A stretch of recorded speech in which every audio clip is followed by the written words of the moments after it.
Nah, yang kedua, memang agak aneh karena yang seharusnya diklarifikasi itu pihak pelapor. Laporannya tanggal 30 April, tetapi tanggal 5 sudah ada panggilan untuk klarifikasi kepada pihak yang disebut-sebut sebagai terlapor. Karena yang disebut sebagai terlapor ini diumumkan dengan nama inisial, sehingga baik Dr. Tifa maupun Mas Roy Suryo juga belum tahu apakah mereka ada dalam posisi sebagai pihak yang dilaporkan atau mereka di luar itu. Ini juga belum jelas. Jadi klarifikasi ini masih sangat mentah ya, masih sangat cair. Dan kita juga minta kepada pihak penyelidik, karena undangannya klarifikasi, kita tidak mau sampai bertele-tele sampai tengah malam. Kita batasi, kita minta jam 5. Karena baik Mas Roy maupun Dr. Tifa juga punya kesibukan lain yang mungkin jauh lebih penting dari persoalan ini. Apalagi laporannya tentang pencemaran nama baik, itu bukan kepentingan umum, tapi adalah kepentingan pribadi yang melapor, yaitu siapa? Joko Widodo. Jadi kita juga minta penyelidik juga memahami ini. Pemeriksaan hari ini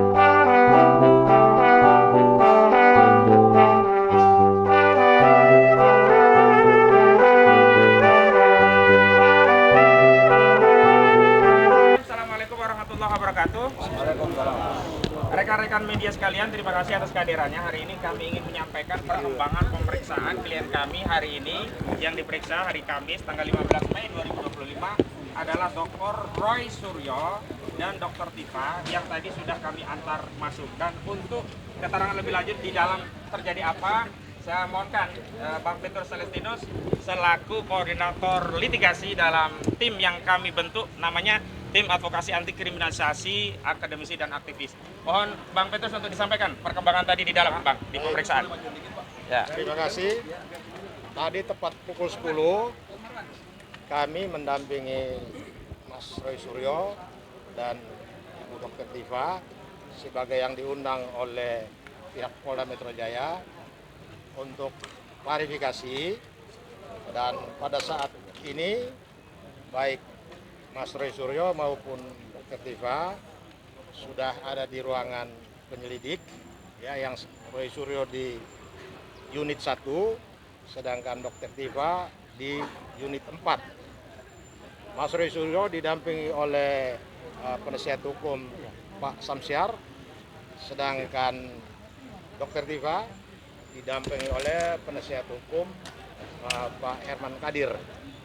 Dan nanti secara bergantian, karena tim yang akan mendampingi ini kan banyak sekali ya, ada sekitar 60 advokat yang mendampingi kedua rekan kita yang saat ini didengar keterangannya dalam rangka klarifikasi. Dan keduanya sangat siap untuk memberikan klarifikasi dan juga akan meminta klarifikasi. Karena undangannya itu menyatakan undangan dalam rangka klarifikasi. Kalau bicara klarifikasi, maka yang mengundang juga harus mengklarifikasi apa saja yang mau didengar dari pihak kita, pihak yang dipanggil. Kemudian yang dipanggil juga bisa menanyakan hal apa saja kepada pihak yang memanggil terkait dengan undangan itu. Karena itu kan disebutkan sebuah peristiwa yang terjadi pada tanggal 26 Maret 2026. Baik Mas Roy maupun Dr. Tifa tidak tahu peristiwa yang terjadi tanggal 26 Maret itu peristiwa apa. Karena itu dari klarifikasi nanti akan menjadi jelas apakah terkait dengan Dr. Tifa dan Mas Roy atau tidak. Sehingga nanti akan jadi panjang ini karena persoalan tanggal 26 Maret 2025 itu menurut Mas Roy dan Dr. Tifa tidak ada hubungan dengan peristiwa apapun, apalagi dihubungkan dengan sebuah peristiwa pidana. Nah, ini yang akan kita dengarkan setelah klarifikasi hari ini. Nah, yang kedua, memang agak aneh karena yang seharusnya diklarifikasi itu pihak pelapor. Laporannya tanggal 30 April, tetapi tanggal 5 sudah ada panggilan untuk klarifikasi kepada pihak yang disebut-sebut sebagai terlapor. Karena yang disebut sebagai terlapor ini diumumkan dengan nama inisial, sehingga baik Dr. Tifa maupun Mas Roy Suryo juga belum tahu apakah mereka ada dalam posisi sebagai pihak yang dilaporkan atau mereka di luar itu. Ini juga belum jelas. Jadi klarifikasi ini masih sangat mentah ya, masih sangat cair. Dan kita juga minta kepada pihak penyelidik, karena undangannya klarifikasi, kita tidak mau sampai bertele-tele sampai tengah malam. Kita batasi, kita minta jam 5. Karena baik Mas Roy maupun Dr. Tifa juga punya kesibukan lain yang mungkin jauh lebih penting dari persoalan ini. Apalagi laporannya tentang pencemaran nama baik, itu bukan kepentingan umum, tapi adalah kepentingan pribadi yang melapor, yaitu siapa? Joko Widodo. Jadi kita juga minta penyelidik juga memahami ini. Pemeriksaan hari ini, karena menyangkut pencemaran nama baik seseorang, maka itu bukan kepentingan umum. Apalagi dalam rangka klarifikasi, ya kita sepakati pemeriksaannya jangan sampai bertele-tele dan sampai larut malam. Kecuali sudah dipanggil sebagai saksi atau misalnya dalam rangka memeriksa seseorang sebagai tersangka, ya silakan aja, mereka kadang-kadang bisa sampai subuh 20 jam ya. Walaupun itu juga sudah melanggar HAM. Ya. Kira-kira itu dari saya. Baik, tambahan nggak, kenapa kami tegaskan bahwa ya klarifikasi itu dibatasi waktu tertentu. Kami belajar dari pemeriksaan klien kami yang lalu, hari kemarin Rabu, yakni Saudara Rizal Fadila dan Kurniati Rirwani, diperiksa dari jam 10 sampai jam 10 malam, yang satunya jam setengah 11 sampai jam 11 malam. Ini tentu saja sangat melelahkan, apalagi klien kami Bung Rizal Fadila itu sedang kondisi sakit karena kecelakaan. Jadi itu yang jadi atensi. Dan alhamdulillah di tengah kita ada dua tokoh, pertama Bang Refli dan dua Bang Marwan. Silakan Bang, tanggapannya terhadap kasus ini. Bang Marwan dulu. Ya, makasih Mas Fauzi. Saya kira soal kesewenang-wenangan dari maaf. Satu lagi ya.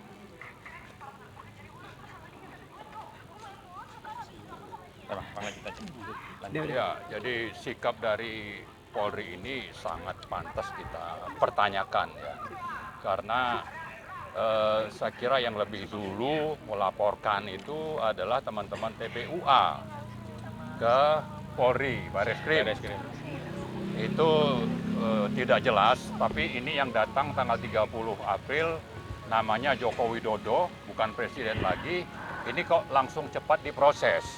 Maka kita sangat khawatir proses yang terjadi untuk teman kita Gus Nur dan Bambang Tri itu terulang ya.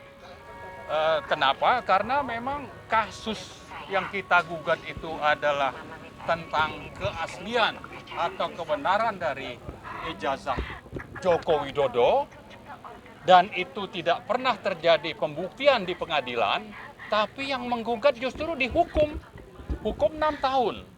Nah, kita khawatir nih nanti 5 orang teman-teman kita ini mengalami kasus yang sama. Padahal kalau dulu mungkin bisa terjadi karena Joko Widodo itu masih presiden. Kalau sekarang presidennya itu Prabowo. Jadi kita mengingatkan Polri untuk patuh taat kepada konstitusi. Siapa yang bermasalah itulah yang diproses. Kalau dikatakan bahwa terjadi fitnah, misalnya dialami oleh Joko Widodo, nah fitnahnya seperti apa? Mana ijazah aslinya?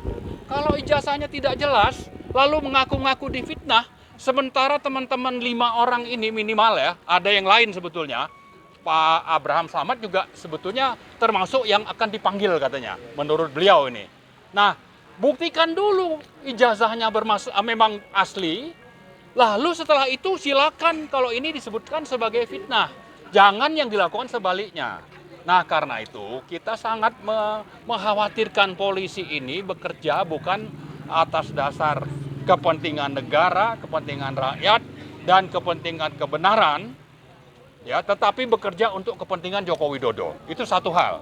Yang kedua, kita ingatkan juga bahwa proses dulu yang digugat itu buktikan bahwa ijazahnya itu memang benar asli, dan kalau memang tidak, maka ini harus menjadi tugas polisi untuk memproses itu dulu. Jangan melakukan kriminalisasi ya kepada teman-teman kami, ya terutama Mas Roy, Bu Tifa, Pak Rizal, Mas Rismon, bukan Mas, tapi Lae ya. Lae Rizwan dan juga Bu Kurnia. Ini harus dibuktikan dulu. Dan yang berikutnya saya juga ingin ingatkan, kalau sampai ini terjadi mengulang kasus Gus Nur dan Bambang Tri, maka polisi sudah melanggar konstitusi, melanggar HAM, dan sebaliknya juga kita ingin supaya teman-teman kita itu diperlakukan seperti seharusnya mengikuti pro justisia ya. Saya kira ini harus dijalankan. Dan yang terakhir, saya berharap Pak Prabowo itu sekarang jadi presiden. Jadi jangan biarkan polisi bertindak mengikuti keinginan Joko Widodo yang sudah melakukan kriminalisasi terhadap 2 orang yang saya kira statusnya masih dihukum 6 tahun.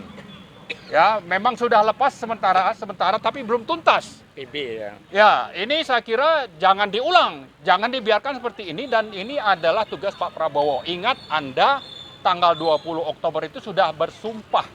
Ya, salah satunya itu akan menjalankan fungsi presiden, tugas presiden itu sebenar-benarnya, seadil-adilnya, jangan justru ikut di bawah kendali Joko Widodo. Karena kalau hal itu yang terjadi, maka kita sangat menyayangkan Anda sebetulnya, ya Pak Prabowo itu akan hanya menjadi proksi, ya, menjalankan fungsi Joko Widodo 3 periode, dan kita tidak mau itu.